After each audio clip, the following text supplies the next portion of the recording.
তাহলে বন্ধুরা আজকে করছি চিকেন কষা। তো আমার আলুটা ভাজা হয়ে গেছে, আর চিকেনটা ভেজে নিচ্ছি একটু।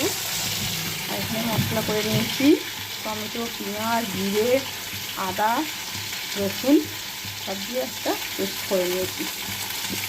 যে মাংসটা একটু ভেজে করবো, ভেজে নিই। ভাজা হয়ে গেছে, তুলে নিচ্ছি।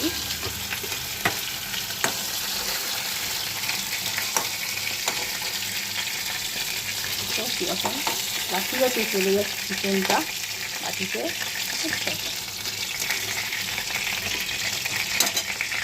এবার এতে একটু তেজপাতা দেবো, এখানে একটুখানি সামান্য তেল দিয়ে দেবো। এখানে তেল দিয়ে দিলাম একটুখানি,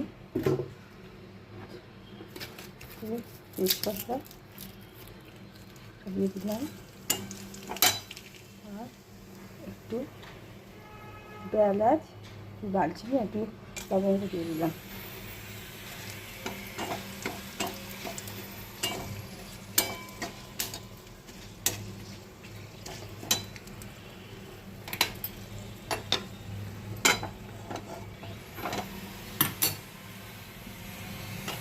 দিয়ে তো ওই মশলাটা দিয়ে দিলাম।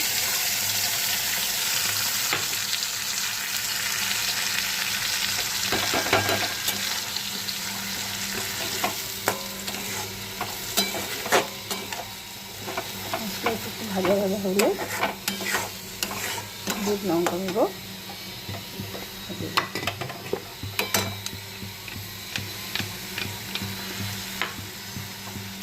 ভালো করে মশলাটা কষে নিই।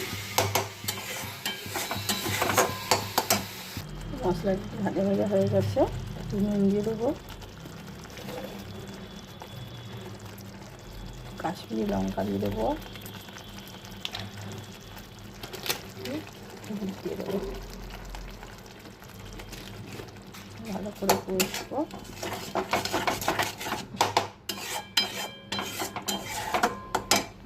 দুটো ক্যাপসিকাম কেটে দিয়ে দেবো, পুরো কেটে নেবো। একটা ক্যাপসিকাম নিয়ে নিলাম, এটাও কেটে নেবো। 3টে ক্যাপসিকাম দিচ্ছি। তো ক্যাপসিকামটা মশলার সাথে একটু ভালো করে কষে নেবো, দিয়ে দিলাম।